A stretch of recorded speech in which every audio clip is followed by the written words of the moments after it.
The Grow My Cleaning Company podcast helps owners of cleaning companies just like you to grow your company and yourself so you can make more money and finally get the time and money freedom that probably got you into this business. Discover how to automate and create systems that allow you to grow like crazy without losing control. If you dig the show and want to show some love, subscribe, rate, and review on iTunes. It really helps. Enjoy the show.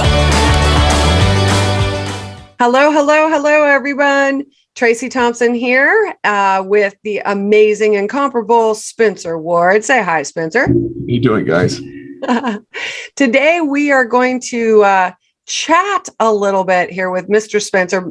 Spencer has been with us a while, haven't you, Spencer?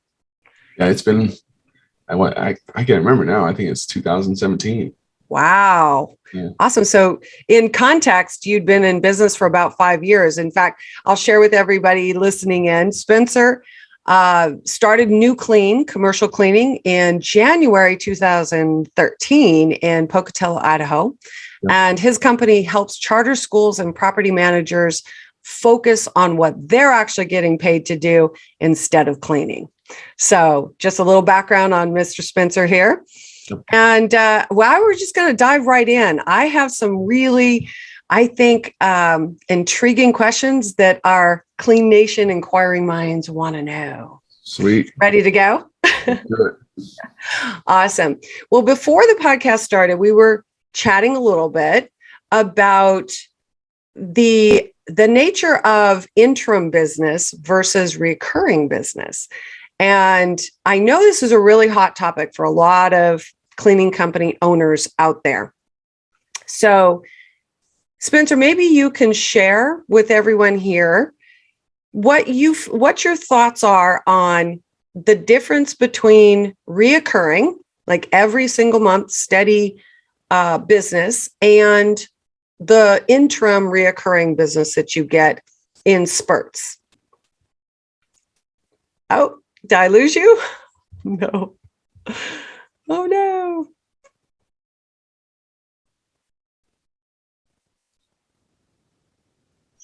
Well, for me, like the difference between like the reoccurring, work and the stuff that just comes in here and there and you take when you want it is the stability. Mm. Number one, you got to have reoccurring stuff build up first. Yes. I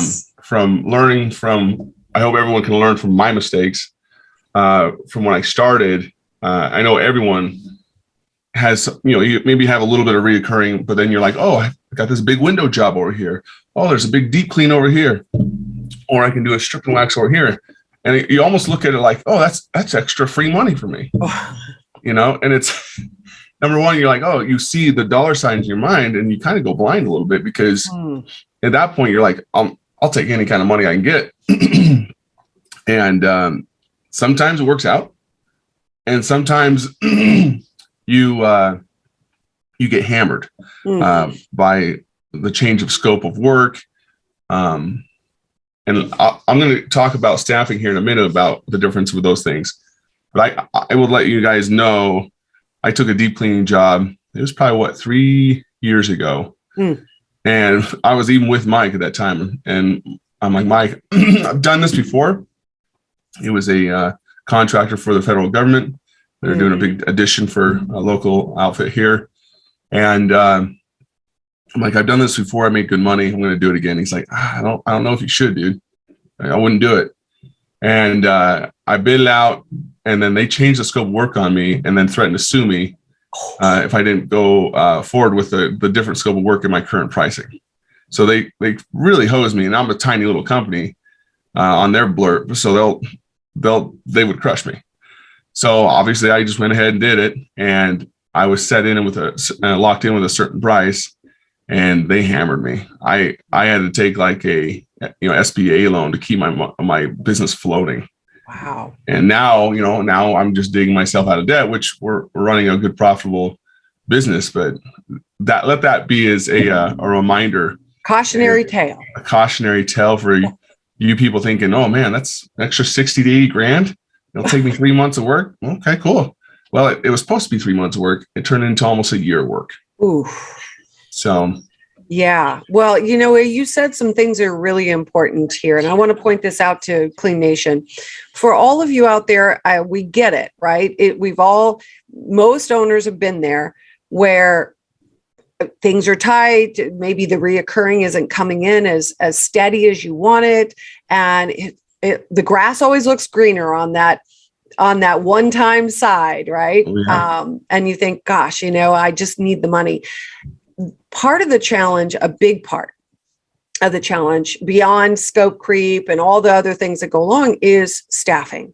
And with the challenges that everybody is facing right now in trying to attract really great people and keep them and employ them, I'd love to hear from you, Spencer, what the difference is between having reoccurring business versus the sporadic nature of one time or seasonal or, not reoccurring business has on staffing. Well, people like stability in everything. And your employees are the same way. They like to be able to see a schedule that's out, at least a week or a week and a half. And they love it to see 2 weeks out, like, oh, I can plan my life. I can actually have a life. Whereas if you take on, and that's possible, it's reoccurring work. But when you take on Jim Bob's Diner and Louie Lou's carpet cleaning on the side, or a window cleaning for the government, and then you're like, well, I've got so many hours during the day, this day, but the rest of my hours are at night over here. Oh. People are like, dude, you're killing us. You told us this was going to be mostly a night job, and now you're asking us to do hours during the day. I had stuff already planned with my kids and stuff during the day. And you'll luck out once in a while and you'll find someone that just wants to work whenever you want them to work. But most people want that stability and saying, I want to have a life outside of this business that I'm working for. And it just doesn't typically work very well, and your turnover goes up.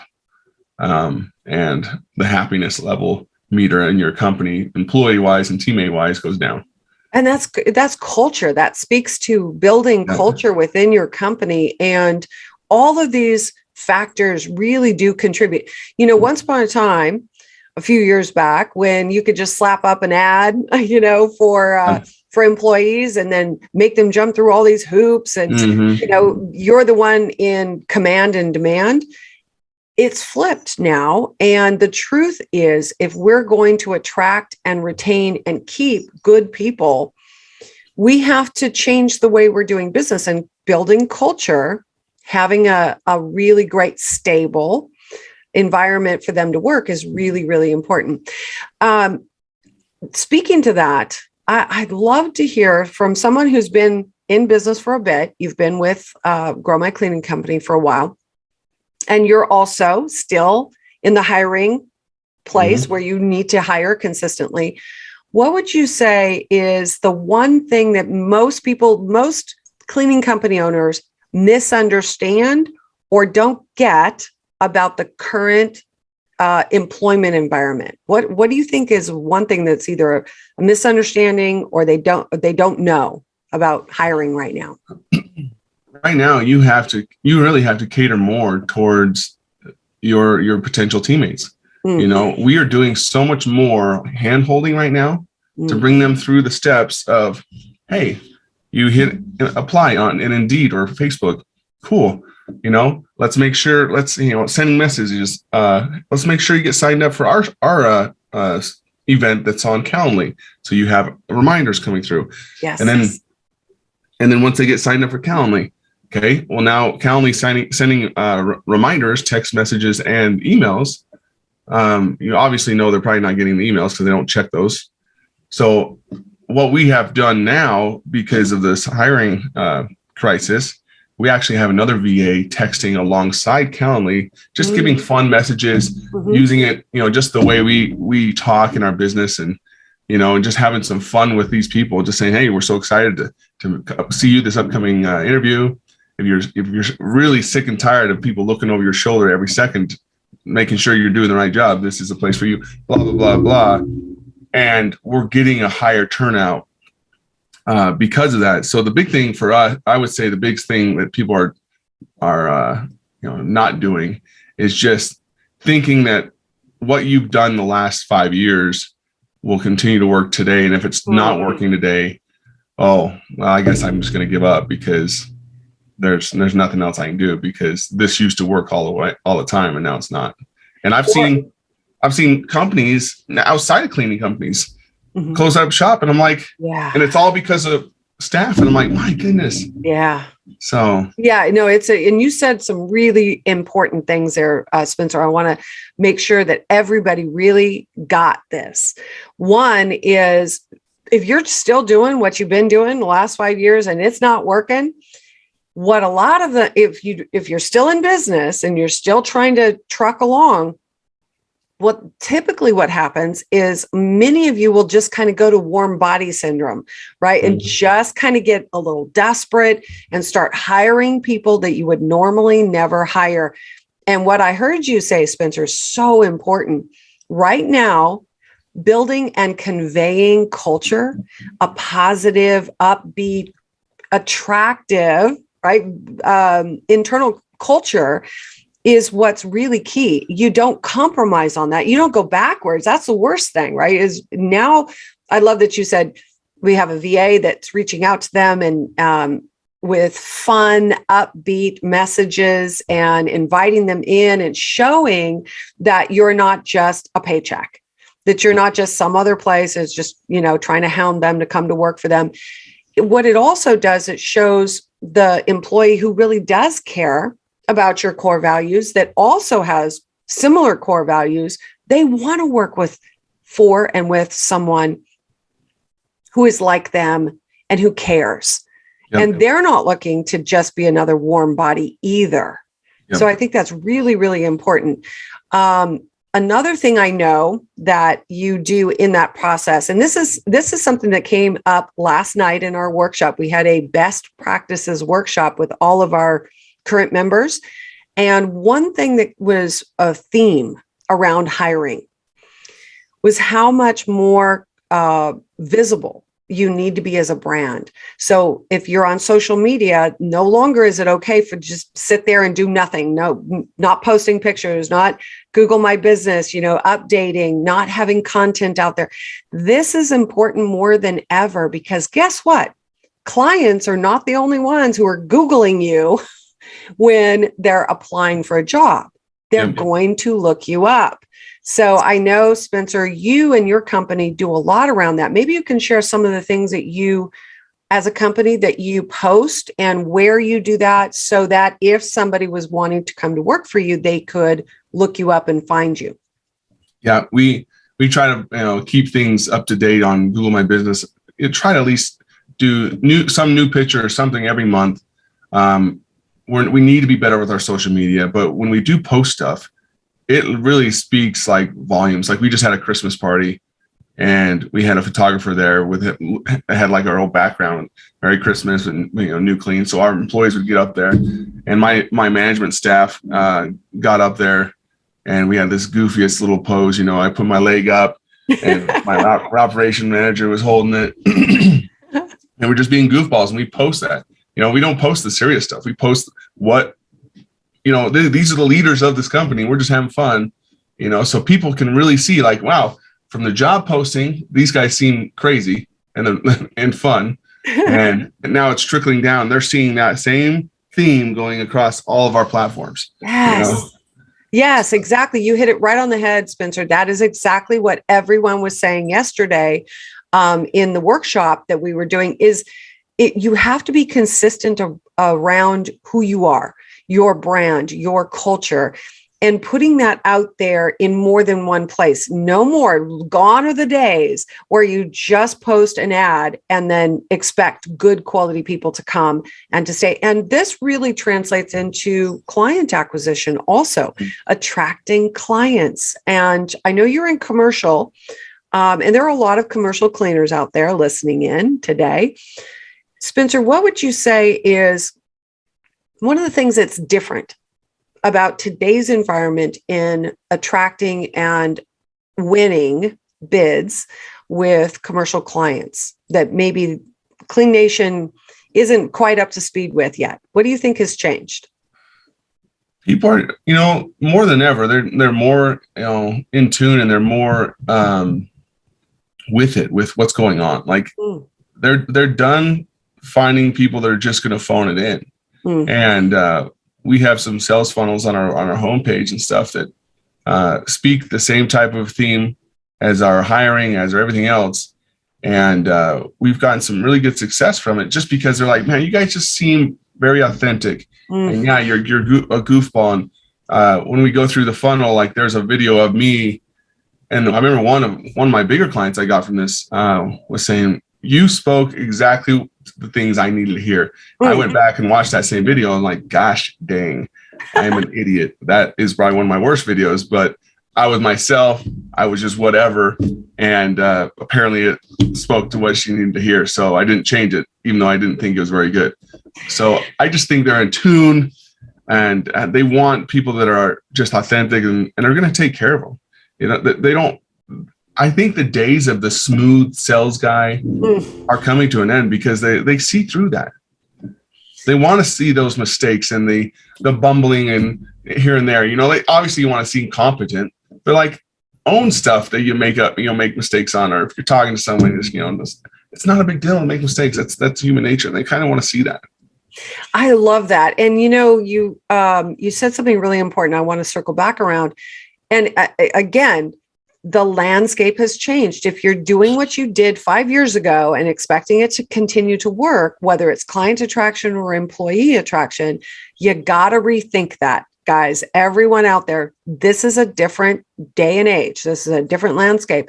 What you said was, you've got to be authentic, and you've got to put yourself out there. You've got to go beyond the comfort zone of being, I always say this, nice doesn't sell. Homogenized, boring, same old marketing, same old stuff. It's like nobody cares. They are going to tune you out. Okay. And so what Spencer said so perfectly is, I was myself. We're kind of goofy. We're authentic. We make mistakes. But I even love your company's guarantee around that. Yeah. Maybe you can share that with everyone. Yeah, it's the "we're not perfect" guarantee, because when I first started with Mike, I just tell, he would ask me, what do you say to clients when you're talking to them, potential clients? I said, well, number one, I tell them we're not perfect. We're going to make mistakes, but we're going to be there to cover it when we do, because there's your guarantee. So what happens is, if we have an unsatisfactory service and we don't fix it within 24 hours, the service is on us, and they get a credit on their account. So we hold our feet to the fire. Super authentic. That's super authentic. I love that, Spencer. And see, that's the kind of thing I think a lot of business owners are afraid to do. They're like, oh no, gosh, I gotta be like everybody else. I can't go too far outside of the box. I've got to act like we never make mistakes. Yeah. Right. We are superior cleaners. We never make mistakes. Right. And not only is that not achievable or attainable, it sets up really bad expectations. It's not good relationship building. And I know that's one of the things over the course of the years that you've been with Mike and Grow My Cleaning Company inside our Millionaire Mastermind is you've been able to scale. Yep. Not just, a lot of times people go, oh, I want to have $1 million business in revenue, but scaling is more than revenue, right, Spencer? Oh, for sure. What would you say is the number one key that you feel has made the difference in being able to scale versus just grow? Mindset.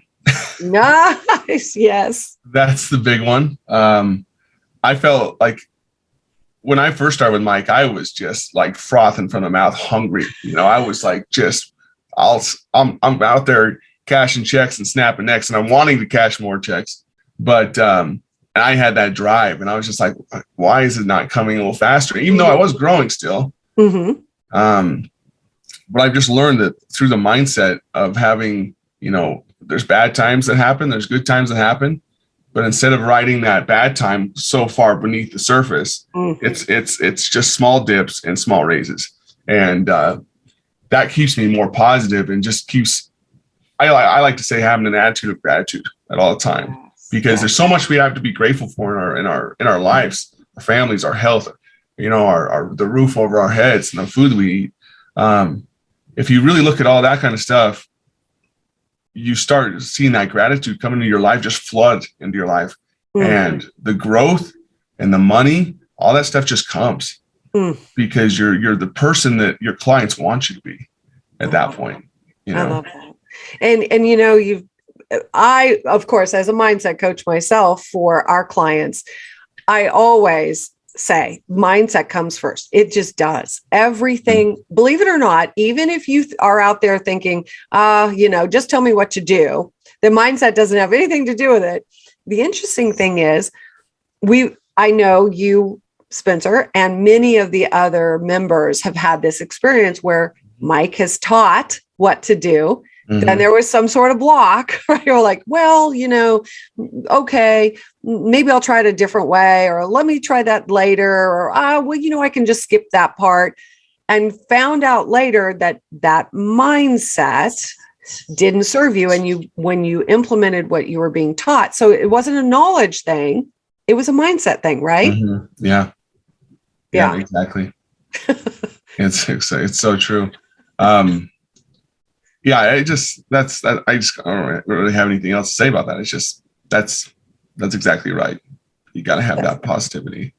Yes, absolutely. So when you're looking to make a change, Clean Nation, you've gotten some really great gold nuggets here today from Spencer. Hopefully you've taken some notes. You're going to check out his company. How do you spell you spell it different. Tell them how you spell it. NUCLEANE. Awesome. .com. Yep. Okay. Well, check Mr. Spencer out, see what he's up to, see what he's doing. He also has a podcast, which is very cool. Yep. And that's one of his other strategies. That'll be a podcast for a different day, but check out Spencer online, and let's just one last lightning round. What would you say is your biggest piece of advice today for Clean Nation?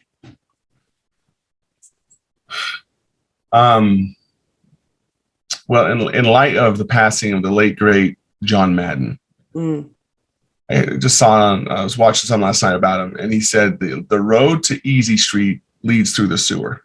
And I love that, because I'm like, I was thinking about, I'm like, that's pretty negative. But at the same time, like, you know what, though? You have to be able to know that this journey as a business owner, and especially in the cleaning business, is not going to be an easy one, But even though you're going to have those ups and downs, and you're going to have those hard moments that you're going to sit down with your partner or your spouse within business and say, how do we get through this? Just know that what Tracey's saying about mindset is the very key. You can have your numbers right, you can have everything dialed in, but if you have this crisis mindset and the sky is falling, you always feel like you're just in the sewer, even though you have a good company and you're about to pop up onto Easy Street, So anyways, I would say that. I love that. I love that. Love that. And Clean Nation, the truth is the easy street that Spencer's talking about oftentimes comes in the form of just being comfortable with our own bad patterns, right? And that becomes the easy street, the path of least resistance, that ironically is the thing that's keeping you stuck. So I just want to end today by saying, if you're out there and you're ready to rock the new year, we're doing this in December. So if you're listening later, it's probably already 2022.